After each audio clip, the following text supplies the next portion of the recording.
Il est 13 h, bonjour à tous et merci de votre attention. Voici les titres à la une de l'actualité ce dimanche.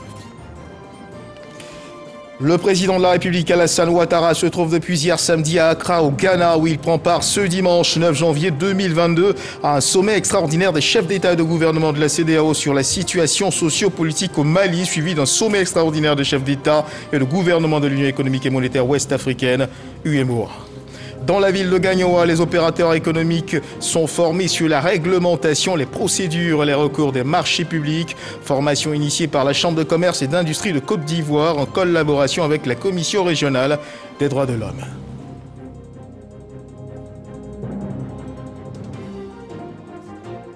En Guinée, la vaccination des jeunes de 12 à 17 ans contre la Covid-19 dans les régions de Conakry et Kindia a débuté. Objectif, parvenir à immuniser complètement au moins 85% des adolescents de ces régions d'ici la fin du mois de février. Voilà pour l'essentiel. Madame, monsieur, bonjour et merci de nous suivre ce 13 h. Nous sommes le 9 janvier 2022, la Coupe d'Afrique des Nations de football est là et les hostilités commencent ce soir du côté du Cameroun.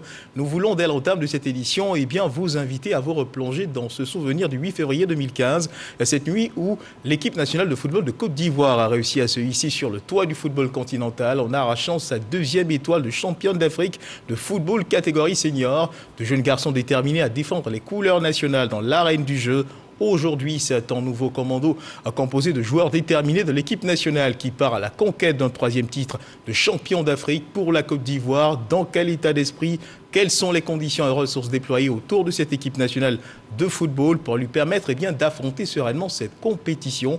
Quelles sont les chances de notre équipe nationale à cette compétition ? Pour en parler, nous recevons ce 13 h le directeur de cabinet du ministre de la promotion des sports et du développement de l'économie sportive, M. François Layao. M. François Layao, bonjour et bienvenue sur ce plateau. Merci.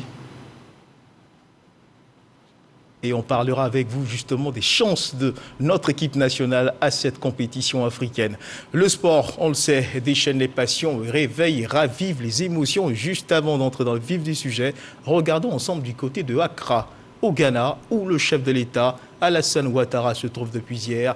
Il prend part ce dimanche 9 janvier 2022 à un sommet extraordinaire des chefs d'État et de gouvernement de la CEDEAO sur la situation socio-politique au Mali, suivi d'un sommet extraordinaire des chefs d'État.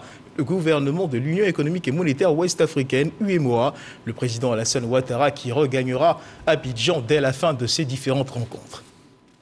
Ici, en Côte d'Ivoire, dans la ville de Gagnoa, les opérateurs économiques, le corps préfectoral, les agents administratifs des régions de Gagnoa, de San Pedro et Bouaké sont formés sur la réglementation, les procédures et les recours des marchés publics. Formation initiée par la Chambre de commerce et d'industrie de Côte d'Ivoire en collaboration avec la Commission régionale des droits de l'homme.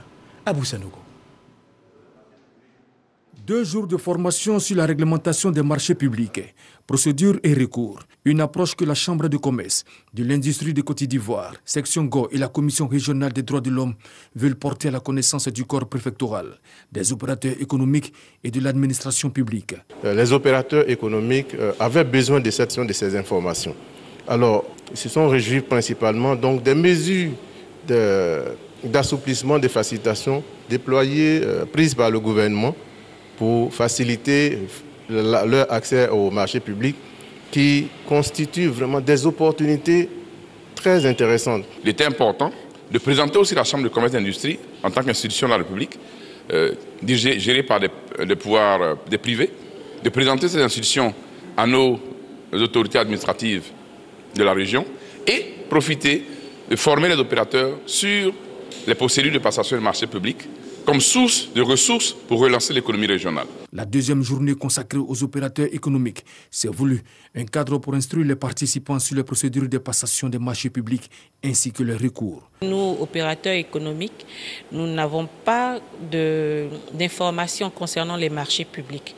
Et par la grâce de la DMP, qui est la direction des marchés publics, nous savons aujourd'hui que nous pouvons avoir accès et que nous avons aussi les rudiments pour pouvoir soumissionner aux appels d'offres. Ces différentes rencontres dans les régions du Go, de San Pedro et de Bouaké ont permis de renforcer les capacités des participants. Les formateurs ont exprimé leur satisfaction quant à la mobilisation des acteurs locaux.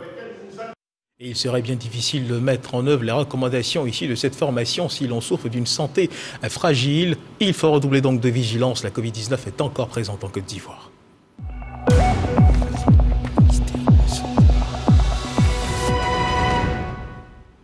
Le ministère de la Santé, de l'Hygiène publique et de la couverture maladie universelle a enregistré hier samedi 8 janvier 2022 411 nouveaux cas de Covid-19 sur 6286 échantillons prélevés, soit 6,5% de cas positifs, 1485 guéris et un décès. À la date donc du 8 janvier 2022, la Côte d'Ivoire compte donc 76 732 cas confirmés, dont 65 721 personnes guéries, 733 décès et 10 278 cas actifs. Le nombre total d'échantillons est de 1 276 661. Le 7 janvier, 25 136 doses de vaccins ont été administrées, soit un total de 7 339 282 doses du 1er mars 2021 au 7 janvier 2022. Le ministre de la Santé, de l'Hygiène publique et de la couverture maladie universelle, Pierre Damba, invite toutes les personnes de plus de 18 ans à se faire vacciner dans les centres de vaccination. La vaccination contre la Covid-19, qui, rappelons-le, est gratuite et volontaire. Et de l'affluence dans les centres de dépistage Covid. Il y en a en ce début d'année. Une équipe de reportage de RTI 1 s'est rendue dans les centres de Marcory, Treichville et de Cocody pour en faire le constat. Serge Pacom-Didi, Salimata Dia. 10h30, vendredi 7 janvier à Treichville. Le centre de dépistage enregistre un bon nombre de volontaires au dépistage. Avant les fêtes de fin d'année, on était pratiquement à 200 à 300 prélèvements par jour. Et maintenant, nous sommes à 700 prélèvements par jour. Donc vous voyez bien que le nombre a été multiplié par 2, l'affluence a été multipliée par 2. Les fêtes de fin d'année. Il y a aussi le nouveau variant dont la contamination est très rapide. Ça fait qu'il y a beaucoup plus de cas positifs. Et donc, les gens viennent se faire dépister pour connaître au moins leur statut. Venue avec ses 3 enfants, cette dame a été en contact avec un cas positif. Pour elle, il est important de lever tout équivoque. On a déjà fait le test, mais on revient encore vérifier. Les étudiants également sont de la partie. L'école m'a demandé de venir faire le test. Je suis venu faire le test contre la Covid-19 afin de me protéger, de protéger mon entourage.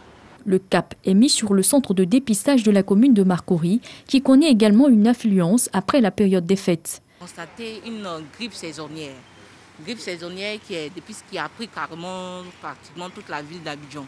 Donc, vu les signes qui s'apparentent aussi aux signes de la Covid. Donc, il va de soi que les usagers viennent se faire dépister pour savoir leur état de santé. Le contrôle est une obligation pour Church, car son employeur l'exige. À la demande du service, je fais mon test. Compte tenu du fait que je viens de congé, donc je fais mon test pour pouvoir reprendre. À Cocody, Bintou Sanogo a décidé de faire son test au vu de la flambée des cas positifs. Je suis venue hier, il y avait tellement de monde que je n'ai pas pu me faire dépister. Et par la grâce de Dieu, aujourd'hui, je suis venue très tôt ici sur le site de Saint-Jean-Cocody et je viens à peine de faire mon dépistage, donc demain j'attends mon résultat. C'est une population consciencieuse face à l'augmentation fulgurante des cas positifs qui a pris d'assaut les centres de dépistage afin de bouter la Covid-19 de son quotidien. Et nous le disions à l'instant dans les titres, en Guinée, la vaccination des jeunes de 12 à 17 ans contre la Covid-19 dans les régions de Conakry et Kindia a débuté jusqu'au 21 janvier. Des équipes de santé vont se rendre notamment dans les écoles. Objectif, parvenir à immuniser complètement au moins 85% des adolescents de ces régions d'ici la fin du mois de février. C'est le vaccin Pfizer qui est utilisé dans le cadre de cette campagne. C'est la première fois qu'une campagne de vaccination cible spécifiquement les jeunes en Guinée, le pays qui connaît une explosion des cas.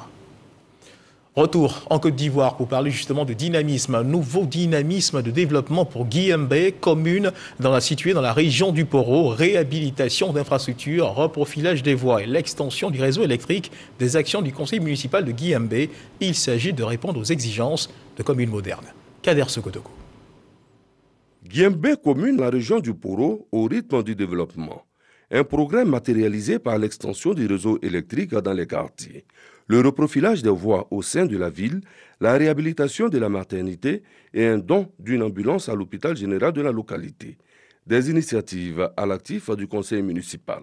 Ces réalisations ont constitué les points majeurs de la dernière session ordinaire du conseil municipal au titre de l'année 2021.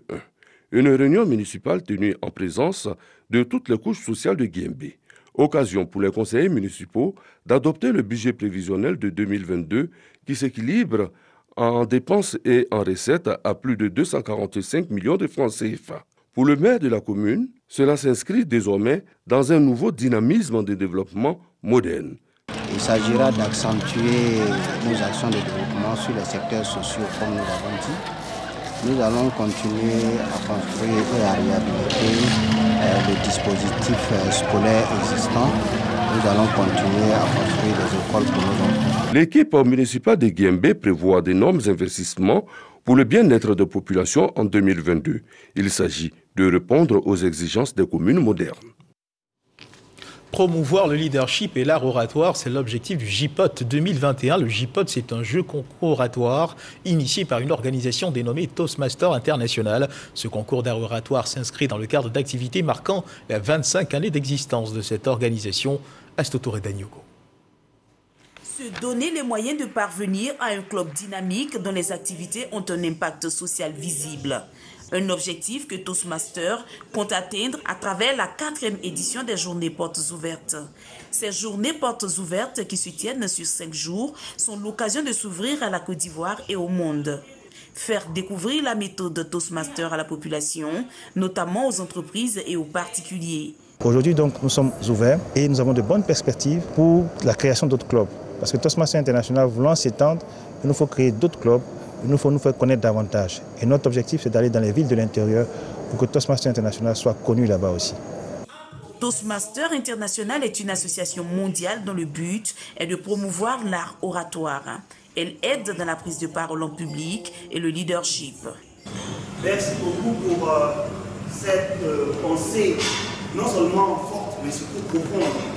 Parce qu'elle parle de la connaissance de soi. Comment pouvons-nous faire pour découvrir en nous une authenticité, mais surtout cette authenticité, rechercher le secret de cette authenticité au fond de nous-mêmes. Les philosophes le disent qu'à un moment donné, il faut faire ce qu'on appelle l'introspection, c'est-à-dire entrer en soi-même et arriver à déceler quelles sont nos qualités, nos défauts. Et c'est à ce prix-là que nous pouvons chercher les voies et moyens afin de devenir une meilleure version de nous-mêmes. J'ai toujours été une personne qui s'exprime correctement, en tout cas sans problème, mais j'avais l'impression que les autres ne me comprenaient pas. Et j'ai tout de suite su que le problème était à mon niveau. Et c'est pour cela qu'un ami m'a conseillé Toastmasters et quand je suis venue, j'ai trouvé que c'était vraiment le cadre idéal pour développer ses compétences en leadership et en communication par la pratique. À l'occasion de ce dîner-gala, les 20 premiers membres initiateurs de Toastmasters en Côte d'Ivoire ont été récompensés à travers des prix. Notons que les Toastmasters, dans l'exercice de leur leadership, s'appuient sur 4 valeurs, notamment l'intégrité, le respect, le service et l'excellence. La commune de Port-Bouët a abrité une conférence de presse régionale de haut niveau sur la gestion collective de la reproduction par reprographie et la copie privée. Une conférence placée sous la présidence de la ministre de la Culture et de l'Industrie des Arts et du Spectacle, Serge Pacom-Didi et Franck Quadio. En attendant la signature du décret par le président de la République pour l'implémentation effective de la copie privée en Côte d'Ivoire, artistes, parties prenantes de la sphère artistique, informés et formés sur la gestion collective de la reprographie et la copie privée. Et cela à l'initiative de l'Organisation mondiale de la propriété intellectuelle en coopération avec le gouvernement ivoirien et en association avec la Fédération internationale des organisations de gestion des droits de reproduction et du Bureau ivoirien des droits d'auteur, Burida. Il nous appartenait, nous, en tant que nouveaux élèves dans la gestion de telles rémunérations, de partir auprès de ceux qui ont une expérience avérée, de savoir comment ils ont pu mettre en route toutes ces décisions qui avaient été prises dans leurs pays respectifs et comment ils ont pu les gérer. Une conférence régionale marquée par des échanges et des partages d'expériences entre organismes africains et européens gérant déjà la copie privée et la reprographie En somme, disons que la reprographie, ce sont les droits d'auteur destinés pour les arts visuels, arts plastiques, livres, peintures, et la copie privée concerne les droits imputés sur le matériel et l'exploitation à usage personnel. Beaucoup sont les artistes parmi nous qui ignorent ce que c'est que la copie privée.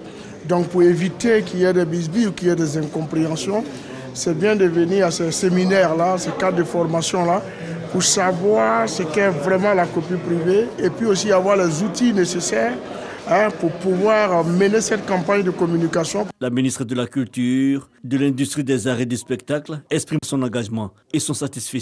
Je voudrais remercier l'Organisation mondiale de la propriété intellectuelle ainsi que la direction du BRUDA et le Conseil de gestion et de restructuration qui a pris à bras le corps cette gestion, cette haute forme de gestion collective pour le bonheur de nos artistes. Et je voudrais encore saisir l'occasion pour dire merci au président de la République, son Excellence Alassane Ouattara, et au Premier ministre, son Excellence Patrick Hachi, qui ont affiché depuis la mise en place de ce nouveau gouvernement leur volonté d'aider efficacement les artistes de Côte d'Ivoire. Autre thématique abordée, la gestion collective de la reproduction par reprographie, l'expérience, la rémunération pour copie privée. Et puis sachez que la danseuse professionnelle, chorégraphe, actrice ivoirienne et transfuge du village Kéyi, Bakom Nyamba, a animé la scène du Palais de la Culture en compagnie de plusieurs danseurs. Cela à la faveur de la commémoration de ses 30 années de carrière, un panel de formation suivi d'un spectacle mix entre la danse contemporaine et la danse urbaine. En meublé cette commémoration, plusieurs acteurs du secteur culturel ont pris part à cette soirée, dont Were Were Liking du village Kéyi. Nous y reviendrons certainement dans nos prochaines éditions. Si vous aimez vous habiller, voici un festival auquel vous auriez dû prendre part, la 7e édition du festival de la SAP Bilamba d'Abidjan qui s'est tenue à l'hôtel du district d'Abidjan. Adeptes de l'art de bien se vêtir d'ici et d'ailleurs ont pris part à ce festival de mode, occasion pour eux de promouvoir également la mode ivoirienne. Orphée Conan, Patricia Omouetia. Fanfare et parade des festivaliers. C'est ainsi que démarre la 7e édition du Festival international de la SAP Bilamba d'Abidjan. Bilamba, en thème lingala qui signifie vêtements. Ce mouvement venu tout droit du Congo-Brazzaville gagne de plus en plus de terrain dans la sous-région ouest africaine. Nous avons des talents ici que nous pouvons développer. Donc ce festival nous permet de mettre à nu ces talents-là, aussi de défiler et aussi de nous connaître entre sapeurs. Les adeptes de ce mouvement participent à ce festival chaque dernier dimanche de l'année. Ces dandys, communément appelés sapologues, sapeurs ou sapeuses pour les femmes, ne se contentent pas seulement de porter des vêtements élégants. Des pas de danse exécutés à la précision tels que la fameuse frappe du pied du sol, aux accessoires ostentatoires comme les bijoux et la canne, le sapeur ou la sapeuse fait étalage des meilleures pièces de sa garde-robe afin de marquer l'assemblée de sa présence. Ce festival dans le but de soigner l'image de la jeunesse en leur inculquant vraiment un savoir-être vestimentaire vraiment très rigoureux. Être bien habillé, ça ouvre les portes et les sapeurs contribuent aussi à la valorisation des créations made in Africa. Défilés, prestations d'artistes, chanteurs et cérémonies de récompense des meilleurs sapeurs et sapeuses de l'année 2021 font partie intégrante de cet événement. L'hôtel du district d'Abidjan a accueilli ce festival qui témoigne de l'engagement qu'ont les autorités à promouvoir le développement de l'industrie et de la mode en Côte d'Ivoire.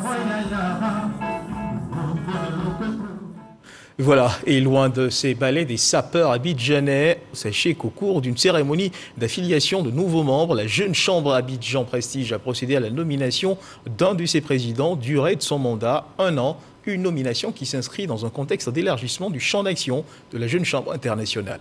Astoudanio Gotouré.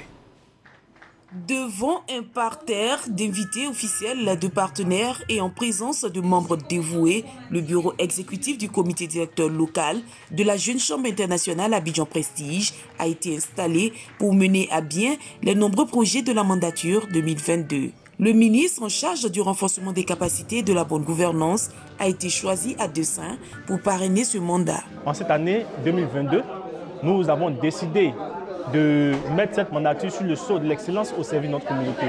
Et nous aurons comme ressource solide la formation de nos membres, la motivation de nos membres et la valorisation des membres qui sont au sein de notre organisation. Le président du bureau exécutif national de la Jeune Chambre économique se reconnaît dans cette vision. En tant que comité directeur national, il est de notre devoir de soutenir les organisations locales dans l'organisation de leurs activités. Il nous faut pouvoir démontrer l'encadrement dont les organisations locales ont besoin pour pouvoir effectuer des actions de qualité sur le terrain qui iront dans le sens de l'amélioration des compétences, des connaissances et des capacités de leurs membres et de pouvoir effectuer des actions d'impact au sein de leur communauté. Au cours de cette cérémonie d'investiture, de nombreux contrats de partenariat ont été signés. J'ai apporté mon soutien parce que la jeunesse doit faire preuve de sagesse et de dignité. Nous demandons à la jeunesse de bien s'organiser et de bien prendre la JCAI comme leur patrimoine et d'avoir le courage d'aller de l'avant. Le ministre Epiphane Zorobi Balo s'est fait représenter et a prodigué de bons conseils à ses filleuls pour leur contribution au développement économique de la Côte d'Ivoire et à la promotion de la paix. En religion, les fidèles musulmans de la région du Gontougou ont initié une journée de prière afin que l'année qui commence ce soit remplie de grâce et de bénédictions pour tous les Ivoiriens. À cette occasion, ils ont aussi prié pour les autorités du pays afin qu'elles soient éclairées dans les prises de décision. Cette prière a été guidée par l'imam principal de la ville de Bandoukou, Herman Yamia. La communauté musulmane de Bandoukou implore Allah en ce début d'année pour la paix, la stabilité et le progrès en Côte d'Ivoire. Sur recommandation du Conseil supérieur des imams Kozim, El Hadj Ismaël Timité, grand imam de la ville, a convié de nombreux guides religieux du département à une grande séance de prière et de bénédiction au foyer d'Imam Sow. Nous avons eu la fin de l'année, Dieu nous donne longue vie pour avoir la fin de 2022 aussi. Et on lui demande de nous protéger la Côte d'Ivoire, y compris le président de la République et son gouvernement, avec tous ceux qui travaillent avec lui. Le secrétaire général 1 de la préfecture de Bandoukou, représentant le préfet des régions, et Vincent Kra, représentant du président du conseil régional du Gontougou, se sont réjouis de cette initiative. Selon eux, il ne peut y avoir de développement sans paix. Son message à la nation, le président de la République a un énorme programme pour la Côte d'Ivoire tout entière. Et comme vous le savez également, la conscience morale de la société, de la population, ce sont les religieux. Il va de soi que nous étions donc obligés, étant donné l'intention, beaucoup de sagesse et que la Côte d'Ivoire connaisse la paix et que nous puissions nous retrouver en 2023 pour encore fêter la paix de la Côte d'Ivoire. Les fidèles musulmans ont aussi prié pour les autorités politiques et administratives de la région et ont surtout imploré Dieu afin qu'il sème dans le cœur de tous les habitants de la région la cohésion et la fraternité afin de faciliter son développement.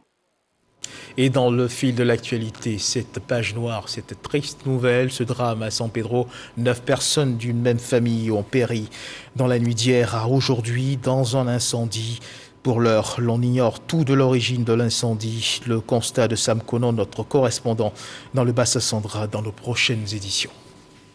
Et puis, autre page noire, décidée le 11 décembre 2021, la levée de corps de Benson Pierre Aka, journaliste sportif, a eu lieu hier samedi 8 janvier 2022 à la salle Félix Houphouët-Boigny à Yvot-Septracheville.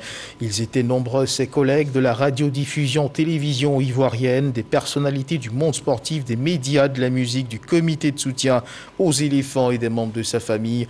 À lui rendre hommage, Benson Pierre Aka Claver a été décoré dans l'ordre du mérite du sport à qualité de chevalier à titre posthume, et ce par l'entremise du conseiller technique du ministre de la promotion des sports et du développement de l'économie sportive, qui a donc remis la médaille à son épouse Carole Benson, sans toutefois ne pas oublier de saluer les qualités professionnelles et humaines du disparu.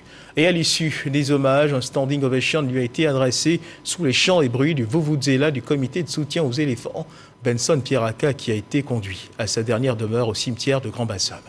Franck Quadio. Magazine goupillé à la réalisation par... On l'attendait aux côtés de ses compères de RTI Sport, Sous la chaude ambiance des joutes footballistiques de la CAN 2022 au Cameroun, hélas, les supporters des éléphants, aux premières lueurs de la compétition reine, feront tourner le corps loin des stades.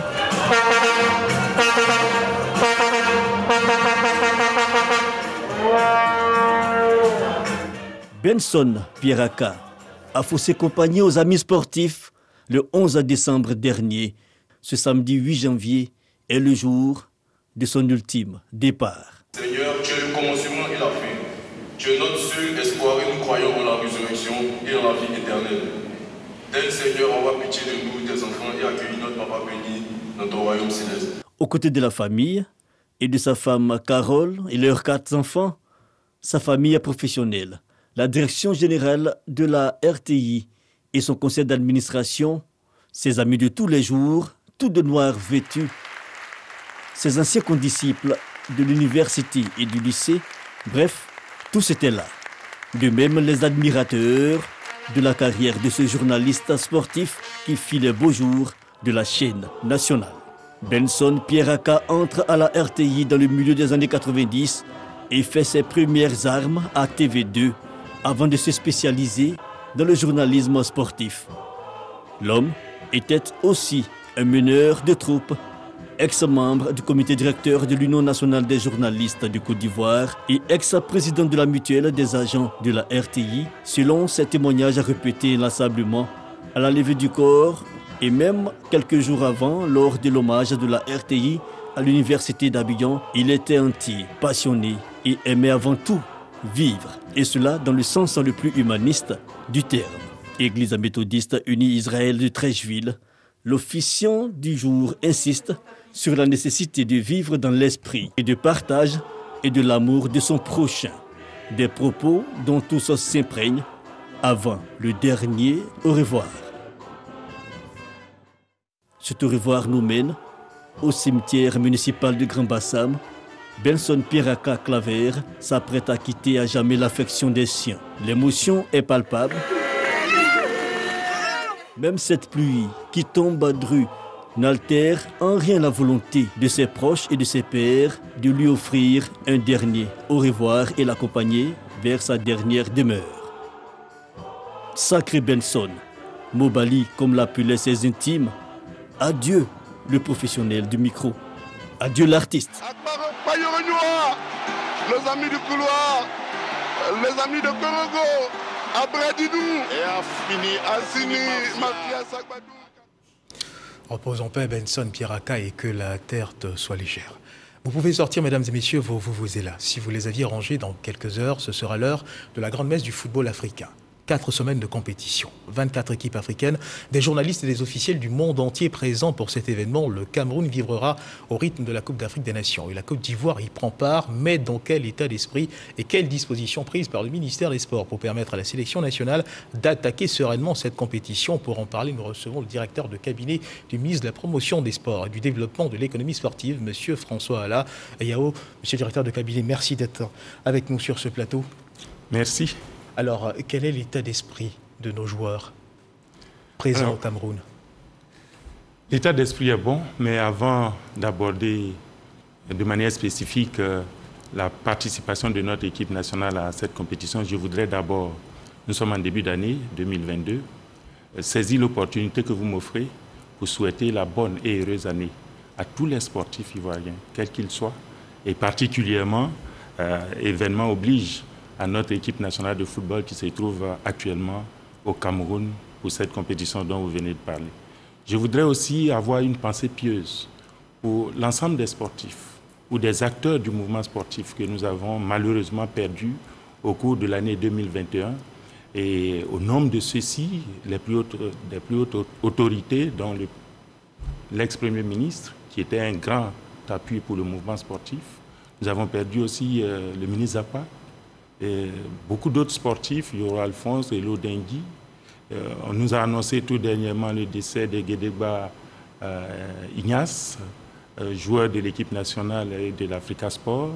Et vous venez de le présenter il y a quelques instants, un des journalistes émérites qui nous a accompagnés sur différents terrains, Benson Piaka. Pour tous ceux-là, je ne peux pas les citer tous, mais je voudrais que nous ayons une pensée pieuse pour eux. Et aussi pour le père de notre capitaine Mas Alain Gradel, qui malheureusement est parti au moment où son fils se trouvait au front au Cameroun. Donc pour tous ceux-là, je voudrais que la terre de la Côte d'Ivoire leur soit légère et surtout que leur âme nous accompagne pour permettre à notre équipe nationale de revenir de manière victorieuse. Alors, monsieur le directeur de cabinet, juste avant de répondre à cette question, avec votre permission, je vais passer également mon écharpe. Je l'ai avec moi, vous me l'avez apportée, voilà, pour rester dans le ton de notre échange et pour faire corps justement avec la Coupe d'Afrique des Nations qui s'ouvre donc bientôt et la participation de nos Pachiders. Voilà, je mets mon écharpe. Voilà, nous sommes maintenant tous mobilisés. Tous mobilisés. Alors, la Coupe d'Afrique des Nations 2022, elle débute ce soir. Quelle est la consigne qui a été donnée aux joueurs de l'équipe nationale de Côte d'Ivoire? La consigne, bien sûr, quand on va au front, au combat, c'est de revenir avec la victoire. Alors, je voudrais vous dire que le moral est bon. Nous sommes en contact permanent avec l'équipe d'encadrement technique et administratif depuis Jeddah et jusqu'au Cameroun. Pas plus tard que ce matin, monsieur le ministre Paulin-Claude Danho, qui conduit la délégation officielle, a échangé avec nous pour nous rassurer quant à l'organisation, les dispositifs qui sont pris là-bas. Ils ont reçu un excellent accueil à leur arrivée. Les cérémonies ont commencé depuis hier. Il y a eu des rencontres très fructueuses. Et l'équipe, le moral de l'équipe est au beau fixe, comme on le dit. Les 28 joueurs qui ont été sélectionnés sont confirmés. Il n'y a aucun problème. Et donc, l'équipe part confiante, comme d'habitude.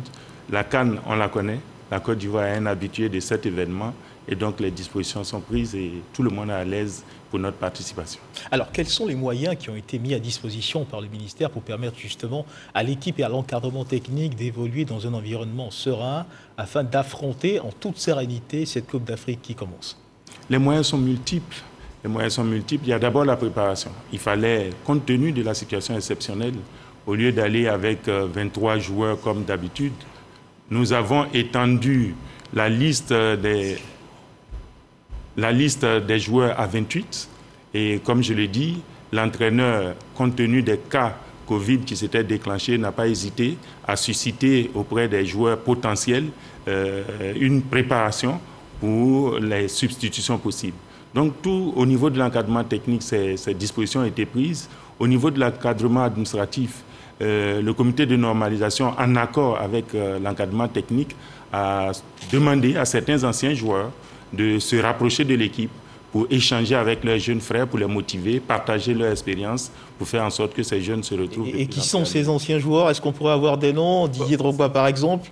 Oui, Didier Drogba, Yaya Touré. Voilà, il y a plusieurs noms qui ont été cités, Didier Drogba, Kopa Barry, et ainsi de suite. On a cité Kolo Touré qui, au dernier moment, a eu un empêchement, d'après ce que Madame la présidente du comité de normalisation nous a signalé. Mais soyez rassurés que nos anciens footballeurs qui ont été contactés, c'est un plaisir pour eux de partager leur expérience avec leurs jeunes frères, parce que l'image, l'idée que nous voulons, c'est de faire front commun et de soutenir cette équipe pour qu'elle revienne avec les meilleurs résultats possibles. Et permettez-moi d'insister, quel pourrait être le bénéfice de la présence de ces anciens auprès des jeunes joueurs? Est-ce que, bien au préalable, il y a eu des contacts entre eux, ou c'est maintenant qu'on initie justement ce type de rencontre pour leur permettre justement de gagner en expérience? Vous savez, l'équipe est en pleine reconstruction, mais l'équipe est un amalgame de jeunes et d'anciens qui a participé d'abord aux éliminatoires, nous avons tous vu avec les résultats que nous avons connus, a participé aussi aux éliminatoires de la Coupe du Monde. Et le lien, le pont n'a jamais été coupé entre les jeunes qu'on appelle certains qui arrivent pour la première fois et les anciens qui sont dans l'équipe et qui continuent d'une manière ou d'une autre d'assister leurs jeunes frères pour les rendre aussi compétitifs qu'ils l'ont été. Donc ce n'est pas quelque chose de nouveau et ça a même existé depuis. Donc ça a été une proposition faite par le comité de normalisation en relation avec l'encadrement technique Parce que tout ça, il faut coordonner tous ces éléments pour voir sur quel point les uns et les autres peuvent jouer pour motiver un peu plus les jeunes gens et surtout devant des situations qui peuvent sembler neuves, nouvelles et qui peuvent peut-être les démotiver, trouver les mots justes pour leur parler, pour les galvaniser. Il ne s'agit pas d'être là en permanence, mais quand le besoin se fait sentir, qu'ils puissent se rapprocher de leurs jeunes frères pour leur parler. Alors, vous parliez à l'instant de cas Covid qui ont donc été identifiés, on le sait, dans certaines équipes. Est-ce que l'effectif ivoirien est touché ? Oui, pendant la préparation à Jeddah, effectivement, certains de nos joueurs qui sont arrivés étaient déclarés positifs, mais les dispositions ont été prises par l'encadrement technique pour les isoler et faire en sorte qu'ils puissent regagner l'équipe. Je voudrais faire remarquer qu'il y avait il y avait des joueurs, il y avait des encadreurs, mais tous les cas étaient asymptomatiques. Tous les cas étaient asymptomatiques, donc il n'y a pas beaucoup d'effets sur le physique. Toute l'équipe se trouve actuellement à Douala et les cas que nous avons vécus ne sont pas spécifiques à la Côte d'Ivoire.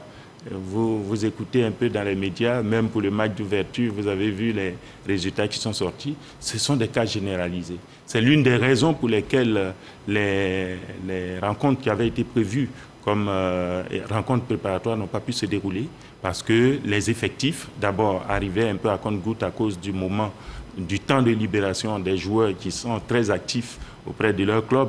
Mais ensuite, ces cas faisaient qu'on avait difficilement l'effectif au complet pour jouer un match amical dans les mêmes dispositions que nous souhaitons avoir dans la rencontre, dans la compétition. Mais cela dit, la Côte d'Ivoire n'est pas un cas spécifique. C'est généralisé, même au niveau mondial, dans les championnats mondiaux. Ces cas arrivent et les entraîneurs sont parés pour travailler dans ce sens-là. Et il faut sonner la mobilisation autour de cette équipe. Et on va le regarder tout à l'heure dans un élément de notre reporter Konaté Ngamblé. Comment est-ce que est mis en œuvre cette mobilisation autour de l'équipe nationale? Reportage. Merci. À 5 jours du début de la Coupe d'Afrique des Nations de football 2021, le ministre de la Promotion des Sports et du Développement de l'économie sportive, Paulin-Claude Danho, sonne la mobilisation autour de l'équipe nationale. À cette occasion, le premier responsable du sport ivoirien avait à ses côtés le président du COCAN, François-Albert Amicha, et son conseiller spécial, Jacques Anouma, Claude Zito, représentant le comité de normalisation de la FIF et les membres du comité national de soutien aux éléphants. Nos athlètes doivent sentir que toute la nation est mobilisée derrière eux. Et c'est pour cela qu'au nom du comité d'organisation de la CAN 2023, qui sera dans la délégation officielle conduite par le ministre en charge des sports, le ministre Paulin-Claude Danho, il faut qu'après 1992, après 2015, 2021, voilà la 3e étoile des éléphants de Côte d'Ivoire. Le moment est venu de faire revivre la devise nationale. C'est le leadership du président. C'est dans l'union que nous devons avancer. La FIF, aux côtés du COCAN, aux côtés du ministère, avec le CNSE, ensemble, pour booster nos éléphants. Et ce que nous attendons de nos compatriotes, mettons-nous ensemble. Un peu plus tôt, Danho Paulin et François-Albert Amicha ont échangé sur l'état d'avancement des travaux de la CAN 2023, consignés dans ce document. Des retrouvailles qui augurent des lendemains meilleurs pour la CAN 2023 en Côte d'Ivoire.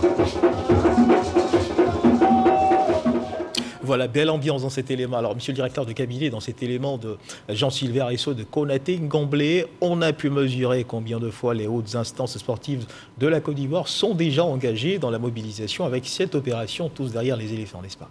Oui, et cette opération Tous derrière les éléphants, et cette compétition marque le début d'une longue échéance que nous allons avoir à parcourir dans les 2 années qui viennent. Avec la CAN 2022, nous démarrons un peu comme dans une course de vitesse, le départ. Mais cette CAN 2022 va nous conduire pendant toute l'année 2022 à d'autres grands événements. Et on aura les Jeux de la francophonie à Brazzaville, à Kinshasa. Ensuite, il y a les Jeux olympiques de la jeunesse au Sénégal. Ensuite, il y a la Coupe du Monde vers la fin de l'année de football pour laquelle nous n'avons malheureusement pas pu nous qualifier. Mais juste après, nous rentrons en 2023 avec la CAN que nous devons organiser. Et donc c'est une belle expérience pour la Côte d'Ivoire de prendre part à cette compétition. Oui, et la délégation qui est aujourd'hui au Cameroun doit revenir avec 2 éléments et 2 étendards que nous attendons de cette délégation. Et vous avez vu que M. le ministre a sonné cette mobilisation en réunissant autour de lui, et avant que la délégation ne prenne la route, le comité d'organisation de la CAN 2023 avec le ministre Amicha, le comité national de soutien aux éléphants, la Fédération ivoirienne de football.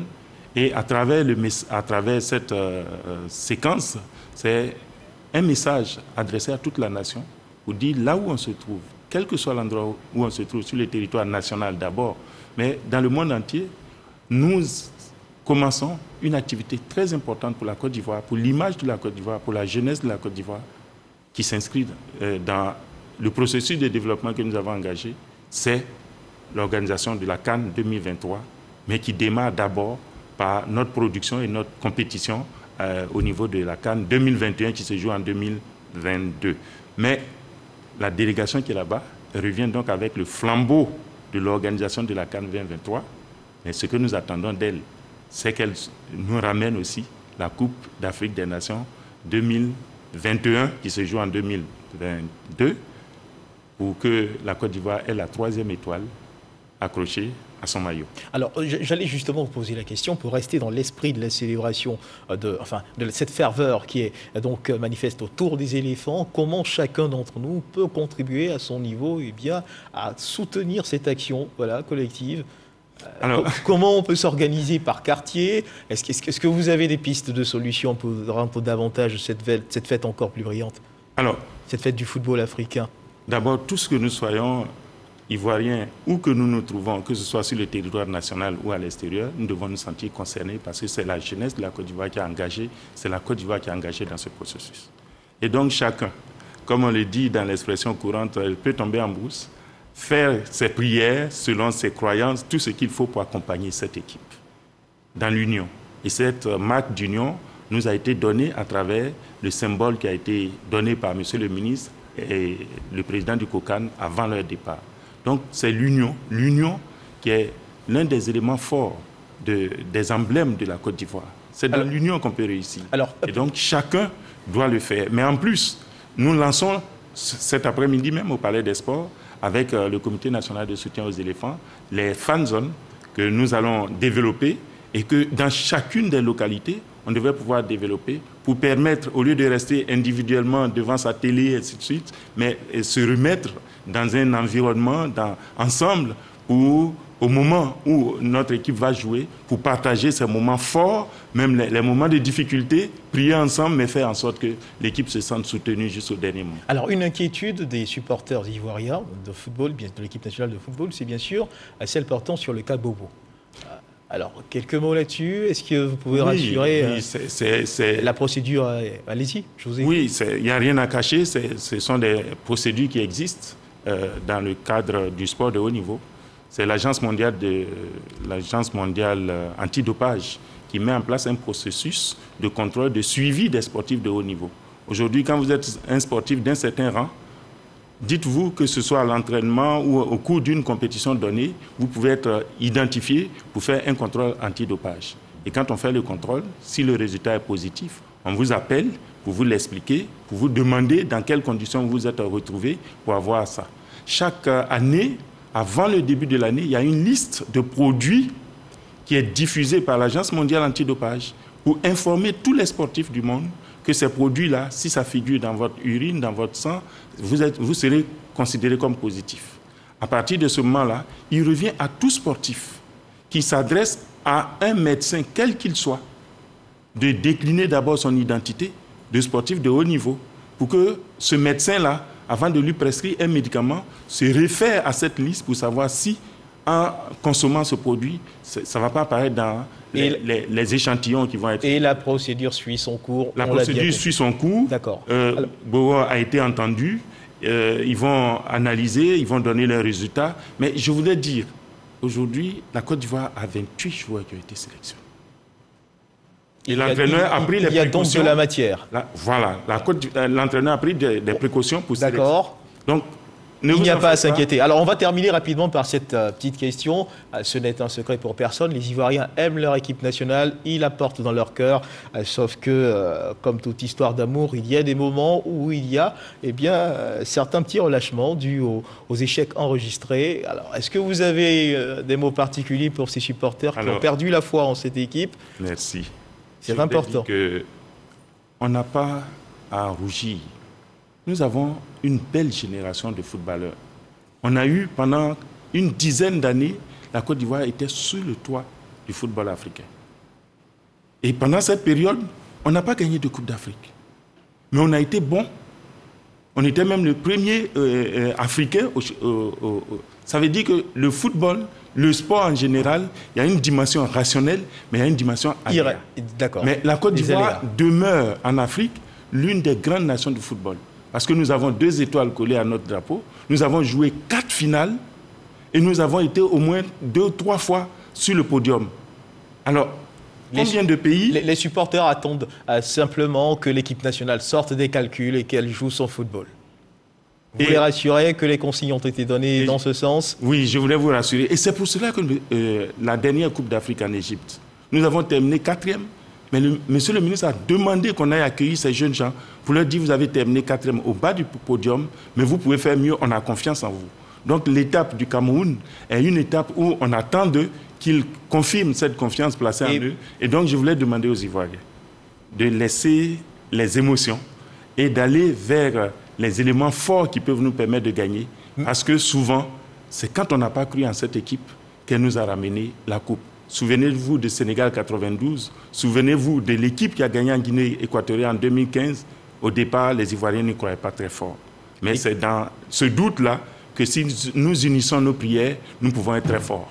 Merci à vous, monsieur le directeur de cabinet du ministre de la Promotion des Sports et du Développement de l'économie sportive, monsieur François Alayao. À 4 semaines donc de compétition, 24 équipes africaines, de l'émotion à revendre. Il faut donc tous s'inscrire dans cette dynamique de soutien aux éléphants, sonner le glas de la mobilisation autour de l'équipe nationale de football qui est en ce moment au Cameroun pour la CAN et qui entre en scène le mercredi face à la Guinée équatoriale. La Coupe d'Afrique des Nations, elle, démarre donc cet après-midi avec 2 confrontations, 2 rencontres à l'affiche cet après-midi. Cameroun-Burkina Faso sur le coup de 16h, Éthiopie-Cap-Vert sur le coup de 19h. Bonne chance donc à nos pachydermes au cours de cette compétition. C'est la fin de cette édition. Merci de nous avoir suivis. Agréable début d'après-midi. Merci.